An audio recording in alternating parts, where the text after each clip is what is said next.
Let's hear from the coach. This is Behind the Beard with Bobby Smirniotis, Forge FC head coach and sporting director. Now, the woman who takes us there, here's Mackenzie Barwell on the Forge Audio Network.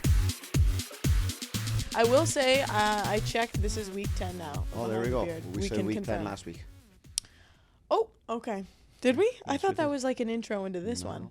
How are we doing, Bobby? We're doing good. Good week of training. Getting ready for a game. What's the itinerary for tomorrow? You guys got to catch a flight tomorrow. Yeah, late flight out tomorrow. A lot of times when we're heading out to play Pacific, we'll head in, about a day and a half before. Just a little bit different. Time zone difference, with the timing of the flights. You don't want to get there too late on the day before the game. This gives us a full day before the game. We'll train there and just get ourselves prepared for what should be a very good match on Friday. I talked to Dav a little bit about this morning, but aside from the time zones and whatnot, from a coaching standpoint, what are some of the other challenges playing away games? Yeah, I don't think, to be honest, there's much challenges. We've been a very good team on the road traditionally. We go out there, we go with our game plan. This one's a little bit different. You're playing Friday night at 7, which is 10 o'clock back here at home. Right. So it is nap time for most of the guys with our early training schedule. So, that's something that you just want the guys to be very relaxed going into the game and the day before. Hence why we get there a little bit earlier. Did you book your own flights? Got that organized. I know, but you like your aisle seat. I'm wondering if you had to change or... No, not yet. Hopefully our man who was sitting in this couch a few minutes ago talking to you before this interview has everything done, and that's Jelani Smith. I still don't understand that. You don't understand the aisles, or you don't understand... I don't understand why you prefer the aisle over the window. Corey, can I get your take on that? I'm an aisle guy. What? Yeah. Aisles. Crazy take. Freedom to do as you please. You can get up, sit down as many times as you want, and you're not bothering anyone next to you. Right. I guess you're just the one being bothered by the people that are... No, I don't mind if people get up next to me if they want to get up.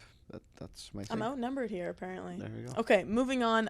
Can you touch on the team's current form health-wise? I know Dom took a couple knocks last weekend, but he's been back at training, which is good. You mentioned Jordan's also day by day. Does that still stand? Yeah, Dom is perfectly fine. It was a little bit precautionary last game. Just took a knock to the head, but everything is perfectly good. Even coming out of the game on Saturday night, so he's perfectly back in the training. And then Jordan, the same thing, kind of day to day in his process from that injury he picked up in the York game a couple of weeks ago. Yeah, so we can expect to see everybody out there. Yeah, everyone's back, everyone's fit. We'll have the other two guys back too, Malik and Manjikar, who had to sit out their mandatory one game for the 4 yellow cards. So everyone is healthy, and that means I have to make some decisions. Yeah, that's what I was going to say. What's the process like for determining the starting 11? Is that you alongside all of the assistant coaches kind of sitting down and talking about what it's going to look like? Yeah, it's different things. It's form of the player, how the players are training, tactical, little unique things we're looking at in the game or matchups against our opponent that allows us to be better in certain parts of the field, and that's usually where we'll tinker with a couple of guys. But a lot of it's based on form and also what they're doing in training. That's very important. Some players right now, they're in excellent form. You take a guy like Terran Campbell, and he's scoring goals, and that's what you expect from him. But when you're doing it with the frequency he's doing it, that helps him be closer into the starting lineup. Yeah, I have to ask about Terran. I wouldn't be doing my job if I didn't. What are some of the qualities that you see in him as a player that allow him to perform at this high of a level? Yeah, I think when you look across our attacking players, you look at a player like him and Wubens Pasillas, both of them. It's they've got a great nose for the goal. Like, they know where to be in the box. They know how to move on the final line and how to lose themselves from defenders. And Terran's done a great job of that in these last few weeks. And if you look earlier in the season, his chance creation has been excellent. Yeah. The opportunities he's had have been excellent. He's just hasn't put the ball in the back of the net and a few times there were probably easier moments than some of the ones he's been scoring. But that's what you want in your attackers. And an attacker it's a confidence position. You're out there really for the purpose of putting the ball in the back of the net. So sometimes when you go a few games without it, confidence can dip, and when you start scoring, confidence is always high, and that's where Taryn is right now. Yeah, you mentioned just recently he's been performing incredibly well. Is there anything else that you feel has pivoted in his game aside from simply being able to finish more recently? We've just tried to work a little bit more extras on the finishing, just on the movements, in training, just trying to do a little bit more individual work with all the guys, and just making sure that they're keeping a level head, because that's sometimes the toughest thing. When you're doing all the right things, sometimes in the game the ball's not going in. It's easy for you to overthink things. The best strikers around are the ones that use their instinct in the moment, and that's what you need to do. And we just have these talks with the players, over the week of training, and you hope it works out. But in the end of the day, it's their quality that usually gets it done. Did you notice that there were some similarities between Woobs and Taryn when they started playing together? Or? Yeah, you know what? They play a similar position, but they're actually a little bit different in the way they move. One is a little bit more direct and behind. One is a player who comes into the ball, and that's the thing we love about the two of them. They give us a distinct style of having what we call a traditional nine. But this year we've also seen them play together in a lot of roles. And sometimes it's Taryn up top and Woobens playing off of his shoulder, and we've seen on the other side where Woobens is playing up top and Taryn off their shoulder, and that's what we want, because we're playing a lot of games. We're playing a lot of games against the same opponents. You need to have some type of a different look, especially when maybe we're not firing on all cylinders as we would like. We're in a good place right now based on how everything looks in the season, but we also know we haven't played our best football. So to bring that forward, we need our top guys, and that's most of our guys. Yeah. To be pushing themselves in training a little bit more and having a little bit more of a challenge amongst themselves to get the results in the games. My next question is more out of curiosity. You just said that as an attacker, you have to be confident. You just have to be a naturally confident person. When you look at a defender, what are some of the traits that you have to see in a player in that position? Yeah, the confidence comes from different things. It's just for our defenders, first and foremost, they have to be able to play. They have to be comfortable on the ball. Yeah. We're not a team that defends very low or gives the ball to the opponent and watches them play. So our defenders, first and foremost, have to be good players on the ball, and that's not the case all the time. Or it's not all the case all the time with what coaches may want. A player could be very good on the ball, but they play no-risk football. So our guys must take risks. Our guys must be able to play football. And I think that gives them then their confidence in everything else that they need to do, which is taking care of their individual battles. And I think the guys have done a very good job with that. It's sometimes strange because you look at the goals against this year, and the numbers are high with what we've done traditionally, but you look across the games, and you can say for 90% of those games, 95% of the games, the guys are flawless, and then there's one moment in the game, and that's football. It's a game of moments. In our last game against Valor, we've done a lot of excellent things, but we also know the best way to score goals is usually within 2 to 3 passes, and that's where our goal comes from. And then we've had other sequences where we've created. We had another goal that there was a big meeting by committee that didn't count, but that goal came after, I think it was 15, 20 passes. And that came through that process. So we got to be comfortable in doing both of those things, and that a lot of times comes from our defenders. They start all of that for us, and how comfortable they are on the ball, how confident they are on the ball. That gives us our rhythm, and that gives them, I think, more energy in those moments when they're having to defend well, especially on the counterattack against opponents. That last game against Valor, a great turnout from Forge fans, and not only were they, tolerating the rain, but they were enjoying it. Yes. Did you see them bouncing around? They were jumping. They were having a good time. What's the message that we're sending to the Forge fans after they came out for that one? It's fantastic. It's great to see. I know it's tough at one moment. The rain was coming down hard. Yeah. Even I took some shelter, which I never do. But then you get your head up, and they're still there. I think that's fantastic, and there's a key moment in the game where we're pushing for a goal. We've got one. It unfortunately comes back, and we get another one. And I think they probably thoroughly enjoyed those moments. That controversial offside call, the goal didn't end up counting. How do you as a coach kind of maintain your composure, and same with the rest of the team, and just, continue pushing even past these frustrating moments like that? Yeah, in the moment it's frustrating because we've obviously got our monitors on the bench from different cameras, broadcast, stadium cameras, different things. So we're always taking a look at things. because we know things happen very quick, and in that situation, we obviously saw what occurred. So yeah, it's very tough in the moment, but then you have to move on. You got to just keep on moving because that's the reality of the game. And what you have to say is that you hope that those are limited things that happen in a season, and for the most part, that the right thing will happen and they will go your way.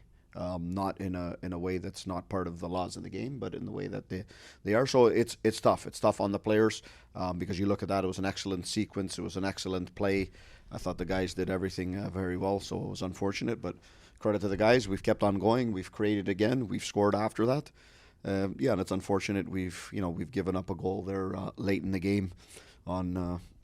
One of two shots that they had. Both were from set pieces. One was that one, and one was a free kick earlier in the first half.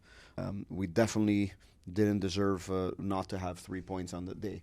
That's not to take anything away from Valor. They're a very good team. They're an organized team, and they took their one chance that they had off a set piece, which it's going to happen in a game, and they took that, and they've equalized late in the game. But when you look back at it, you say that you haven't done anything in that game that troubles you to not come out with 3 points. But that's the beauty and the beast of this game. Like, how do you maintain your composure? Like, I don't. It's the next day. It's 2 days later. Yeah. You focus on the next one. You move on, and that's what you have to do. It's there's a lot of football to be played. I think everything's even across the league, and your next game becomes your most important one. So you can't dwell on what's happened, and it doesn't matter if you're doing well, not doing well. I think that's the most important thing that you need to do, because the one thing we've seen is each team has gone through a slide. Each team has gone through a high point in the season, and if that's indicative of how things are going to work, we just need to focus on ourselves. After a result or just a game, do you have a discussion with the players to hear how they thought that it went? Because you mentioned, some of them felt the same way. After you kind of give your 2 cents. Definitely not after the game. After the game is not the best time to speak a lot about things. I think that's where, there's either way the game is gone, there's always emotions. I feel great about winning. Nobody wants to hear what really happened.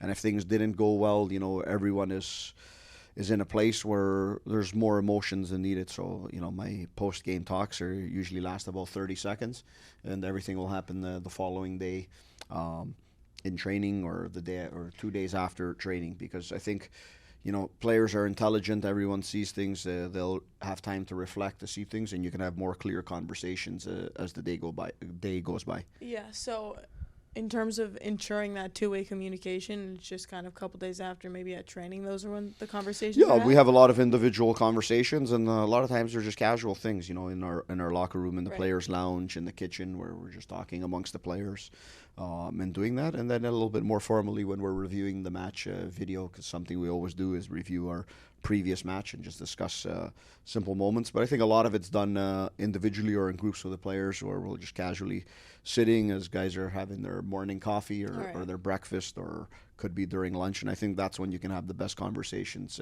with players, where everyone can really talk a little bit more open. Definitely not post-game. Definitely not post-game. That post-game. one got shut down immediately. No. Okay, something else that I asked Dav this morning. What's the game day routine for you? I know you wake up at 6:30. Is it the same? What are you eating? What are you doing? Doing a bunch of nothing. Okay. To be honest, I've tried to do all the work leading into the game. So the day of the game is usually a day of very relaxed time. If it's a home game, just sitting around the house and waiting and doing a bunch of nothing. Maybe some things around the house. Or are you superstitious? Do you haven't? No. Okay. No. There's no superstition. We can start one today, and then it works for 3 weeks, and then after that it stops working, and then you start spinning your head and start thinking of things that aren't there. So no, it's usually anti-superstition. Yes, it's usually just a relaxed day, and then go over some finer points when I come into the office on the game day. I'm usually in the office probably around 2.5 hours before the game in the stadium. And then the away games are a little bit different. There's just way too much free time sitting around the hotel. Did you know that Rama gets his haircut like every game day or a day prior? Explains a lot. I didn't know it, but there you go. And G said that he has a. Oh, I don't know if I should expose him on this one, actually. You may have to think about this one. If I'm going to be able to use it against them, I'm going to have to say where I It's got it not from. bad. I feel like I'm making it sound worse Oh, than it okay. actually is. He says that he has to have a couple Skittles before Oh, the game. Skittles, yes. I just wasn't sure if that was in Yes, the no. nutrition Yeah, yeah. guidelines. Not necessarily, but we'll give him his Skittles. That's fine. Okay. Yes. He seems to have an issue if he doesn't have Skittles. We'll close it out there. Yes. Thanks, Bobby. No problem. Thank you. Week 11 next week. This has been Behind the Beard with Mackenzie Barwell and Bobby Smirniotis. If you like what you heard, please like, follow, subscribe, comment, and share. It's like, yeah, I'm not coach, but I'm a friend of coach, I think. So why do you pour a liter of milk in your coffee? Okay. So this is. Oh, Mike, sorry, my fault. You know what I was going to do today What as were a you gonna do bit? today? Yeah. I was going to bring a carton of milk because Because you I use used all of half our milk of- in your yes. small espresso shot of coffee. What is with everyone and drinking 2 shots Yeah. of Did you- espresso? Did you see it? I did not. It's like Listen. we have an espresso. She called them Keurigs first of all. yeah. Wow. That was my first mistake. What are we doing here? Okay. Yeah, I know. Put it back down. Something's actually really happening here. Just in case this is on live. Oh, it is. we're recording. I'm okay. actually putting this in. This is at the crazy. end. No, don't do that. I am. I think Bobby is the best, by the way. Oh, I thought he's the best. Who's the best? Okay, well. What kind of milk do you guys drink? Skim, 2%? What am I I'm like buying? a whole milk guy. I lived in the States for 4 years, so I drink whole milk now. What does that even mean? Never give me microphone, by the way. Get out of here. Get out of here. I thought we were going for like a latte. Thank you. Yeah, I mean, if you warm the milk, then you're going to put that much milk. No one Otherwise, told you're taking me. freezing cold milk and putting that much into a double It was a shot of espresso. lukewarm coffee. Yes. It was bad. I can't lie. I drank it. I was grateful. We'll see. See how All the depends interview how this goes. goes.